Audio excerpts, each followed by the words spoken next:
এই যে ভগবানপুর অঞ্চলে যে খয়রুলকে পুরো দায়িত্বটা ছেড়ে দিয়ে রেখেছে, তাহলে সেই খয়রুল আগামী দিনে কি ছিল, এখন তিনি কোন জায়গায় আছেন, এটা সাধারণ মানুষের কাছে নিশ্চয়ই খুলে বলতে হবে না। তাহলে খয়রুলকে কেন শওকত মোল্লা এত গুরুত্ব দেয়, তার নিশ্চয়ই কোনো কারণ আছে। সে নিশ্চয়ই হয়তো তোলা তুলছে, সব জায়গা থেকে তোলা তুলে সেই দরগায় পৌঁছে দিচ্ছে, যার জন্য খয়রুলকে বলছে যে পুরো ভগবানপুর অঞ্চলটা খয়রুলকে ছেড়ে দাও। মানে এমএলএ শওকত মোল্লা এমনভাবে কথাটা বলেছে যে ভগবানপুর অঞ্চল যেন খয়রুলির বাপের পৈতৃক সম্পত্তি। তাহলে সেক্ষেত্রে ভাঙড় একের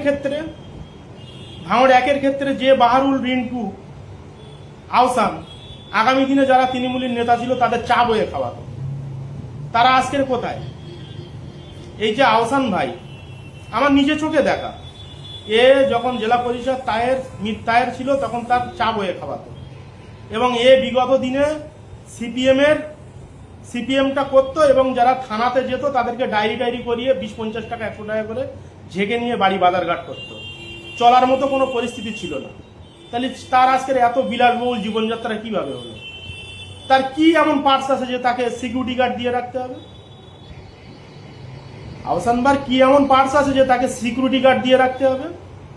তাহলে আজকের তৃণমূলের, এমনকি এই আহসান ভাইয়ের ভাঙড় থানাতে 2006 সালের আগে একটা ছবি ছিল, ঠিক এইভাবে ধরে দাঁড়িয়েছিল যে আমি চোর। তাহলে সেই ছবিটা কোথায় গেল? তাহলে আজকের শওকত মোল্লা আসার পরে যারা প্রকৃত যারা ঢ্যামনা ঢ্যাঁসর তাদেরকে তিনি জায়গায় রেখে দিয়েছে ভাঙড়ে। তাহলে শওকত মোল্লা সাহেব যে তিনি ভাঙড়ের দায়িত্বে আছে এখন, এটাও তিনি তার কোনো নথি দেখাতে পারছে না। তাহলে আজকের ভাঙড়ে তিনি সেই সুদূর ক্যানিং থেকে এসে ভাঙড়ে এসে আজকের তিনি এই গোটা ভাঙড়, শান্ত ভাঙড়কে অশান্ত করার চেষ্টা। আজকের যে বাহারুল, রিন্টু, এরা যে রিন্টু যে কলেজের দায়িত্বে আছে, আজকের ভাঙড় কলেজ একটা শিক্ষা প্রতিষ্ঠান, যেটা দিনের শুরুতে যেমন নির্দিষ্ট খোলার টাইম খুলবে এবং সন্ধ্যের আগে যেমন বন্ধর টাইম বন্ধ হবে, সেখানে রাত 12টা-1টা পর্যন্ত কলেজ খোলা থাকে, এবং সেখানে রাত 12টা-1টা পর্যন্ত কলেজের ভিতরে কারা যায়? সিসিটিভি ক্যামেরাটা চেক করা হোক যে প্রতিনিয়ত তৃণমূলের কোন ছেলেরা রাত 12টা-1টা পর্যন্ত কলেজে আড্ডা মারে, কেন মারা হয়? এবং তাদের নামে তো একাধিক রিপোর্ট তোলা। মানে ভাঙড় কলেজে নামতে গেলে যে দোকানগুলো হয়েছে, একটা দোকানও মনে হয় ছাড়িনি টাকা তুলতে। এবং ভাঙড় হাই মাদ্রাসায় যেতে গেলে আপনারা জানেন যে একটা মসজিদ এখনো আছে, মসজিদের পাশে একটা প্রস্রাব করার জন্য সাধারণ মানুষের জন্য একটা জায়গা ছিল, সেই জায়গাটা 18 লক্ষ টাকা দিয়ে বেচে নিল এই সাবিরুল, এই রিন্টু। এবং তাদের চলার মতো কিছুই ছিল না, তারা আজকের বিলাসবহুল জীবনযাপন করছে। এবং যেহেতু স্কুলের ভিতরে, বাগানের ভিতরে বাড়ি বলে মানুষের নজরে আসে না, বাড়ি নয় তো যেন রাজপ্রাসাদ খাড়া করেছে এরা দুই ভাই। এবং এরা দুই ভাই এখন আমার ফেসবুকে যদি আমি কোনো কিছু বলি, সেখানে তার কিছু ছেলেপিলেকে দিয়ে বিভিন্ন রকম গালিগালাজ করাচ্ছে আমাকে। আমার ছোট একটা বাচ্চা, তাকেও পর্যন্ত ছাড়েনি, তার ফুফুতো ভাইকে দিয়ে আমাকে মেসেজ করিয়ে প্রচণ্ড বিধিকিস্তি ব্যাপারে গালাগালি, মান সম্মান, ইজ্জত একদম পুরো যাতে ধুলোর সঙ্গে মিশে যায়, এরকম ফেসবুকে ডাইরেক্ট এসে কমেন্ট করছে বিশ্রী ভাষায়। তাহলে ভাই ভাঙড়টাকে নূতন করে সাজাতে হবে এবং নূতন ফেসকে ভাঙড়ে তুলতে হবে। 13টা অঞ্চল নিয়ে ভাঙড়, কম বেশি 300-র কাছাকাছি বুথ আছে। প্রত্যেকটা জায়গায় নূতন ফেসকে খাড়া করতে হবে। এবার যে সবাই যে তৃণমূলের খারাপ আমি সেটা বলবো না, অনেক ভালো মানুষও আছে।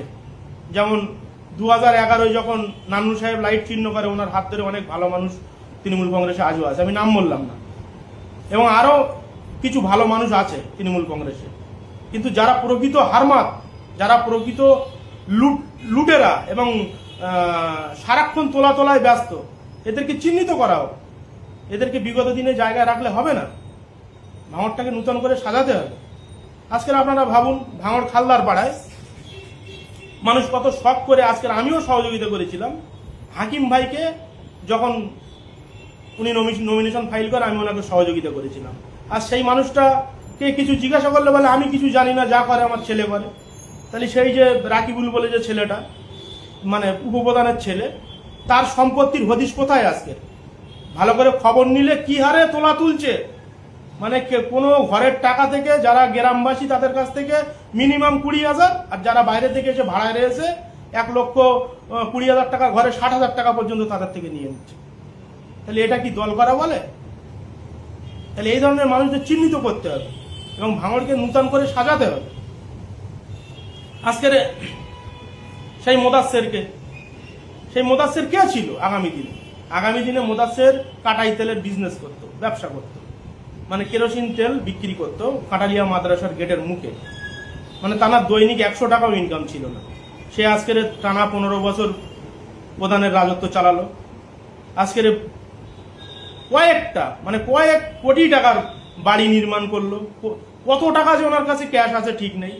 তাহলে সেই মানুষটাকে আজকের মানে তৃণমূল দলকে ধ্বংস করার জন্য তাকে ব্যবহার করা হচ্ছে। বারবার স্টেজে তুলে জোকারের মতো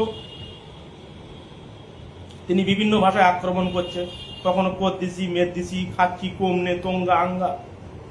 তাহলে আজকের দলের অনেক ক্ষতি হচ্ছে তার জন্য। তাহলে এগুলো মানুষকে ভাবতে হবে। আজকের এই যে মমিনুল ভাইয়ের কথা বলি, সাধারণ এমনি ফুটবল খেলে ঘুরে বেড়াতো। আজকের সে তৃণমূল কংগ্রেসে আরাবুলদার হাত ধরে এসে আজকে কত কিছু না করে নিল, রাজপ্রাসাদের মতো বাড়ি।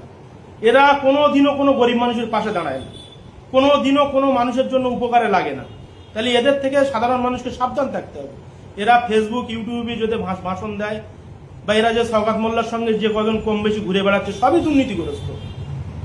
এদেরকে ভাঙড় থেকে আগামী দিনে যাতে ভাঙড়ে কোনো রকম ভাবে কোনো নেতার জায়গায় না আসতে পারে, সেই সুব্যবস্থা করার জন্য আমরা ছুটে বেড়াচ্ছি বিভিন্ন জায়গায়।